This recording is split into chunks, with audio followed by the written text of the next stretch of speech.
I felt like the world had imploded. I mean, I just felt so embarrassed and so guilty. That does not sound like a man who dominated the New York Times bestseller list for more than 2 years. A man who looked into the eyes of George Clooney and told him what he got wrong. Did you tell him the truth? I did. Or a man who navigated the tricky waters of Hollywood. Unfortunately, the person that wanted to make it into a film was Harvey Weinstein. So. Oh, boy. But like all people who achieve something great, Daniel James Brown has also experienced failure. It seemed like I'd made a horrible mistake at the time. And he tells us why it's the key to his success.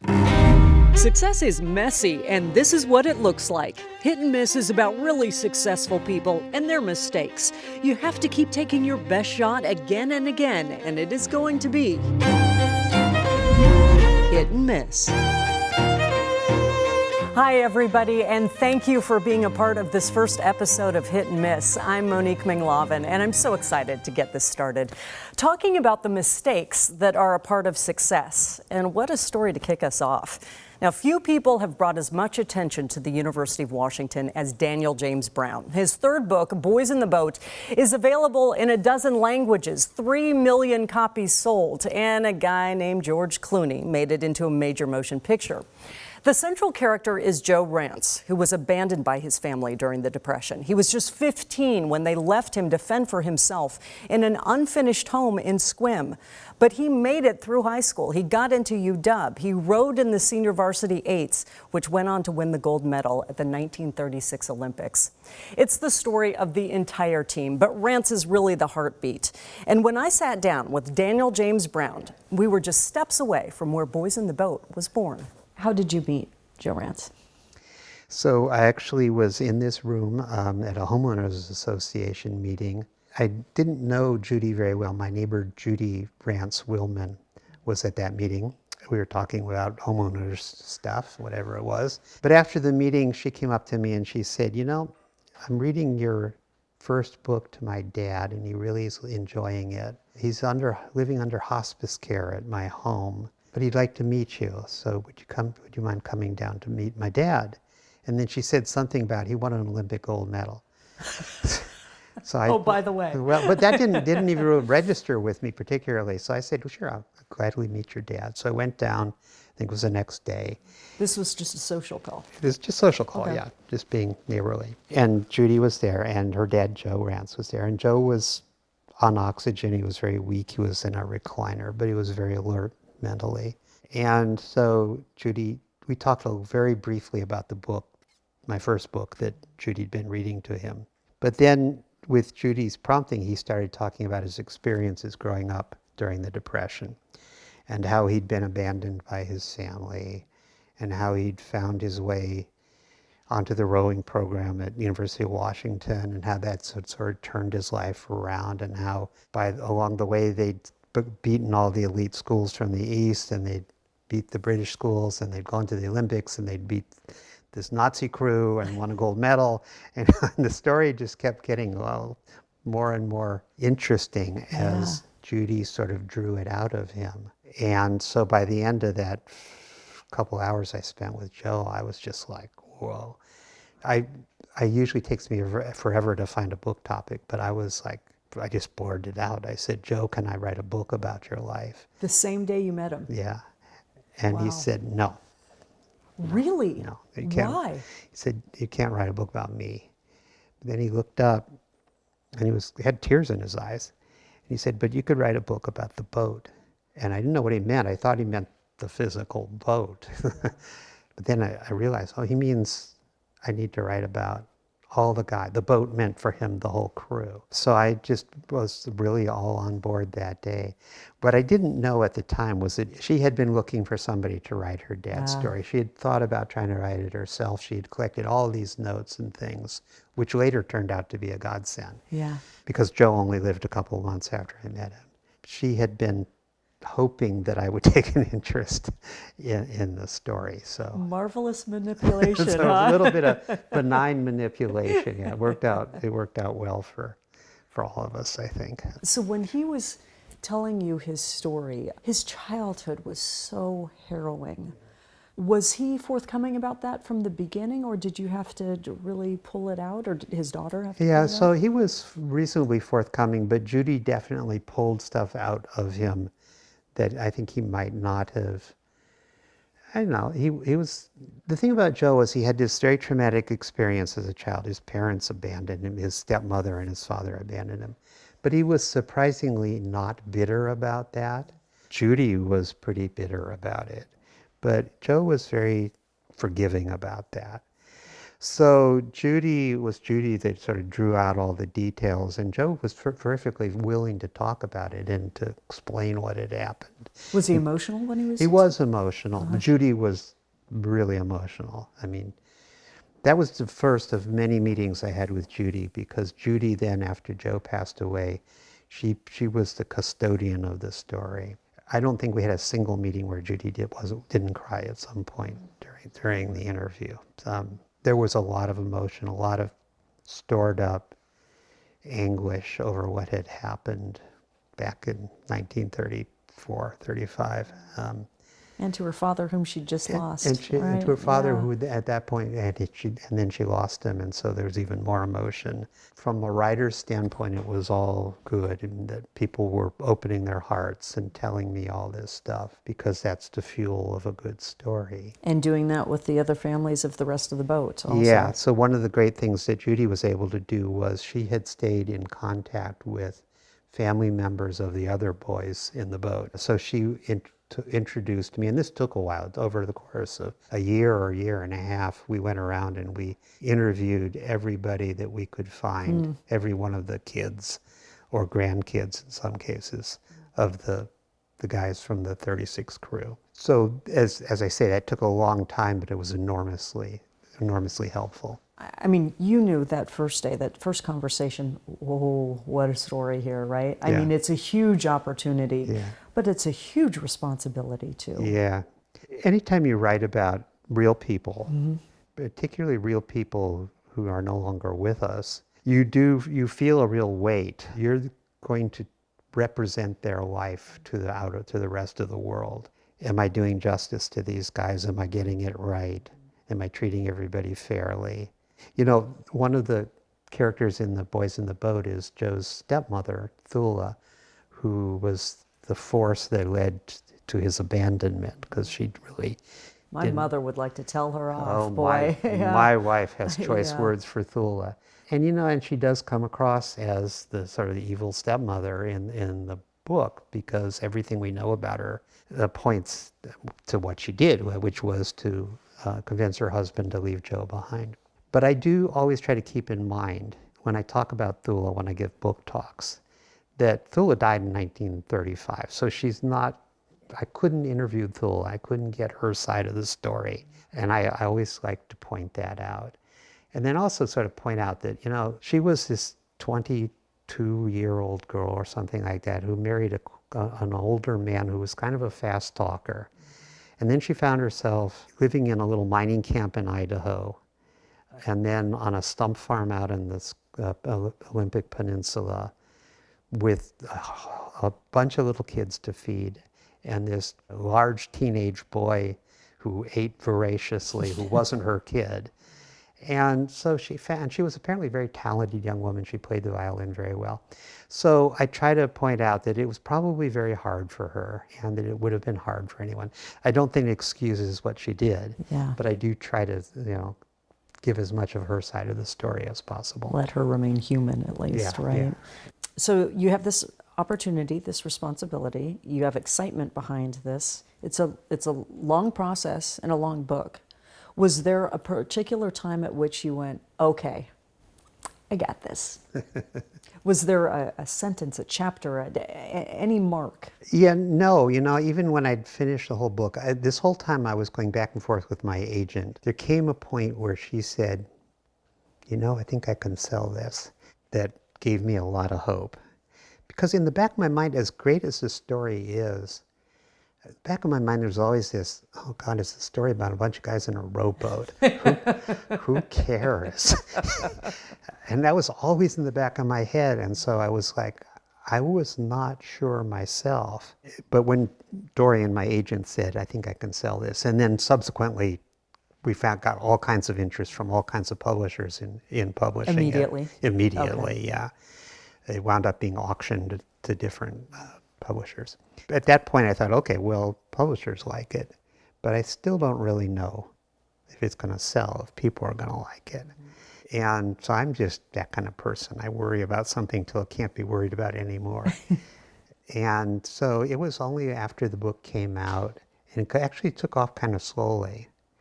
But there came a point, and I don't remember what the trigger was, where it just suddenly shot up and wound up on the New York Times bestseller list. And then I said, okay, Here we go. here we go. This is real, yeah. How many languages?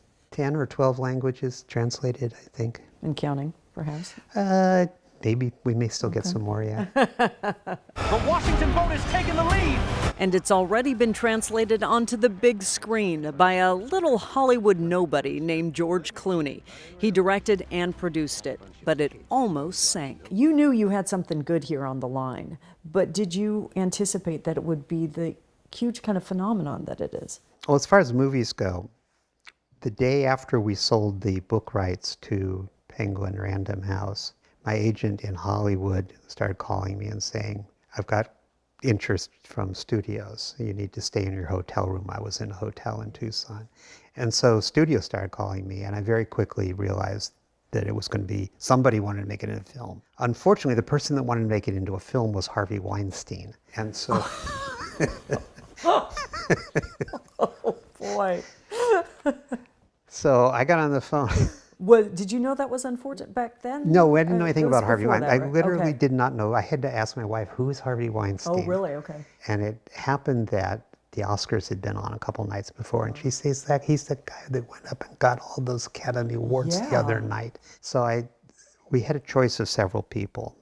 Well, there was a outfit in London, a small studio, and then there was Harvey Weinstein. And so I didn't know anything about Harvey Weinstein, but I said, okay, well, we'll sell it to the Weinstein Company. Kenneth Branagh, the actor, got on the phone with me. He was going to direct it.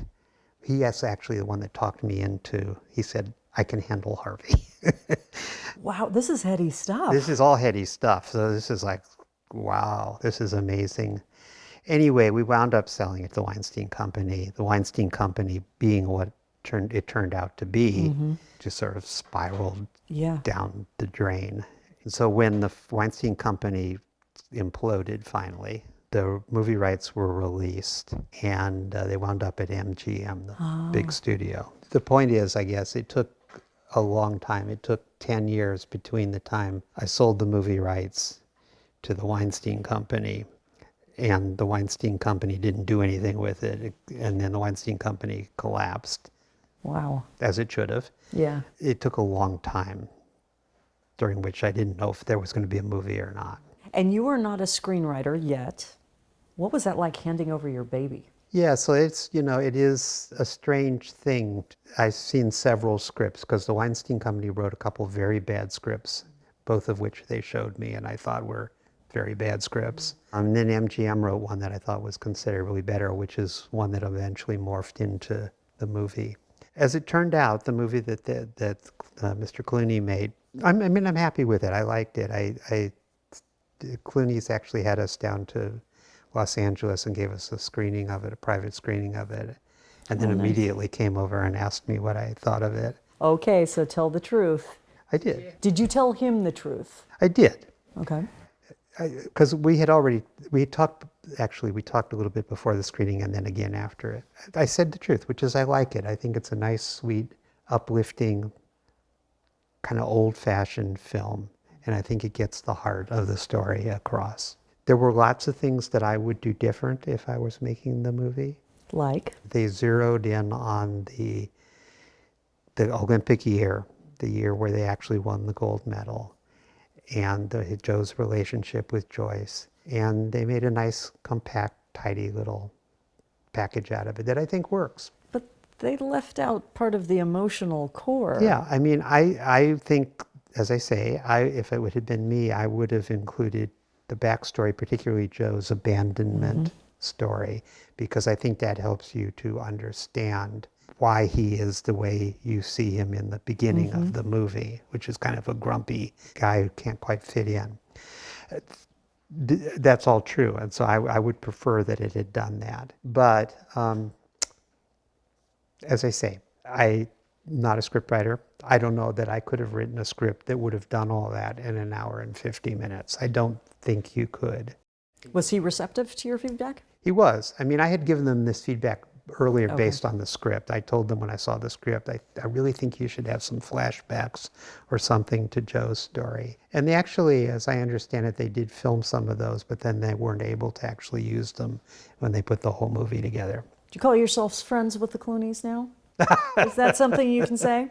Well, we did get to hang out with the Clooneys several times, and that was fun. Olympic year this year. Olympic year? I didn't realize. The movie really focused on the triumph, the men who would win the gold medal. But at the core of The Boys in the Boat was the experience of Joe Rance as a teenager, fleshed out by author Daniel James Brown, who was once an anguished 16-year-old Danny Brown. I was pleasantly surprised to find out that you're a cow bear instead of a husky. In looking into your background, I was also really surprised to see, in addition to that, and your folks both being Cal students also, to hear that you were a high school dropout. Yeah. Can you tell me about that? Yeah, so that was, I think I was in my junior year in high school, and I was in biology lab one afternoon. I got up and I walked out of the class. I walked across the street and I got in my 1963 Chevrolet Impala and I drove home. And I told my parents, I'm not going back. What had happened was, what was going on was that at the time I was experiencing extreme anxiety attacks. You know, and this was a long time ago, and in those days, people didn't really have the kinds of diagnoses about anxiety that they do now, or the kinds of treatments for anxiety. So I had been going to school just with extreme crushing anxiety and panic attacks. What did you think it was? I just thought I was a loser. I mean, I just thought I was like so confused. Yeah. I didn't know why I was having all this fear, but it was absolutely debilitating fear of being in school. So I left, and I told my parents, and my father was sort of stunned into silence. My mother, I think, may have cried a little bit, but I was just not going to go back. So everybody took a deep breath, and my mother thought of a plan, which worked out really well for me. In those days, you could take correspondence courses. So we made a deal whereby I was to spend 8 hours a day at the university library in Berkeley completing these correspondence courses. And by completing those, I could apply them to the high school and get my high school diploma and graduate. So I spent 1.5 years going into Berkeley every day, going to the university library, working on these correspondence classes, and I quickly found I could get the classes done in like half a day. But what was cool was but I'm in this library, and so I started just like reading a lot of stuff, you know? I would just pull stuff off shelves and start reading them. Had you been engaged in school before that? I mean, I was a decent student, but I wasn't having any academic problems. It was all social and anxiety related. But I started doing all this reading, and I started thinking, this place is really cool. And so it gave me this love of reading and of libraries and of literature that really got sort of born in that moment. So in some ways, it seemed like I'd made a horrible mistake at the time. Right. But I think actually it turned out to be one of the better things that's happened to me along the way. As a teenager, though, I'm sure it didn't feel like that. No, it felt like the world had imploded. I mean, I just felt so embarrassed and so guilty, and what's happening to me? But really, being in the university environment sort of was rehabilitating for me, and I realized, I like learning, I like school, I like books. And so from there, I went to a local community college, and I just loved that. I had an English teacher that turned me on to English big time. And then from there, I went to Cal Berkeley and had great English professors there, and then UCLA for graduate school. So It all, in some ways, my whole trajectory of who I have become started with that walking out of high school that day. Feeling like a loser first. Feeling like a loser, absolutely, yeah. When did that turn around? Was it just when you figured out what your plan was, or? Yeah, I mean, I continued to have problems with anxiety through much of my life. I don't really anymore, but I think it really was when I got to community college and I started making friends there and I started getting really interested in my classes and I was doing really well there. That's when I really started feeling much better about myself. And that just was even more true by the time I got to Berkeley and went to Cal.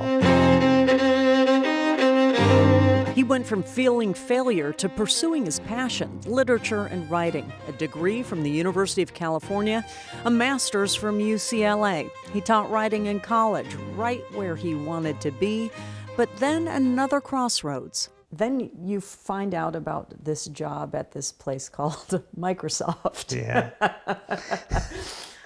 Tell me how you go from, because I would imagine for an English major who wants to write, to then take a job as a technical writer and editor for a tech company, Yeah. might not be fulfilling. Yeah, I didn't think it would be particularly fulfilling. I mean, I was teaching at San Jose State in the English department there, partly because I wanted to stay in academia. I loved it. Academia was what had turned my life around, higher education.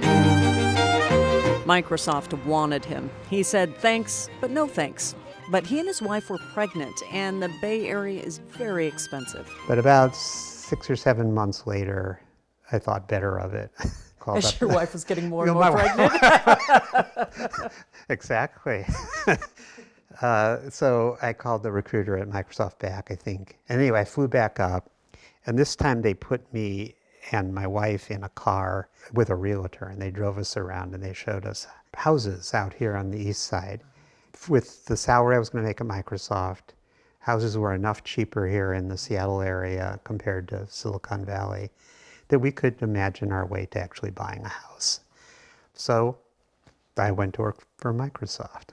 Great decision for your family. Yeah. Did you feel like you'd sold your dream, though? I mean, I didn't really feel like I was a sellout exactly, but perhaps I felt, as I say, I really loved the world of higher education and literature, reading, writing. I didn't expect to be deeply satisfied or fulfilled by the job at Microsoft. I will say, though, that it actually turned out to be much more interesting and fulfilling than I ever expected. This place was just a buzz with really smart people doing really interesting things. So, I was there 12 years, I think, and I didn't enjoy every moment of it. There were moments that were not at all enjoyable, but I don't regret it at all. I mean, I actually learned a lot from that experience and served me well, I think. And served up the career he truly wanted. It seemed like he'd sacrificed his passion, but that tech job cash became a cushion. He banked enough money to take time off and devoted all his time to researching Under a Flaming Sky, his first book stoked by his own family history. We had moved my mother from California up here to Washington, and she had this box of stuff that was a bunch of old letters and books and diaries and photographs about this wildfire in Hinckley, Minnesota in the 1890s. And I knew that my great-grandfather had died in that fire. I knew that my grandfather and his mother had escaped from the fire on a burning train. And so I thought, well, that's, how do people die in a forest fire? Why don't you just run away from it? What happened here? So I started diving into all this stuff my mom had saved from her father about the fire. I just realized there's a really interesting story here. It took him months to find an agent, longer to find a small publisher, but the wheels started turning. Well, it actually got picked up. Barnes & Noble used to have a thing with a program called Discover Great New Writers, where they'd take a book by an unknown writer and they'd put it on a rack in the front of the store. When there was still a store, right? When there was still a store, Yeah. exactly, an actual physical store. So they did that with my book, and then that caught the interest of HarperCollins, a much bigger publisher. They bought the paperback rights and paid me a much more reasonable amount of money for that. And that book wound up in the hands of Judy Willman, a woman in Redmond who read it to her aging father. Joe Rance. Now you can certainly see your path of success.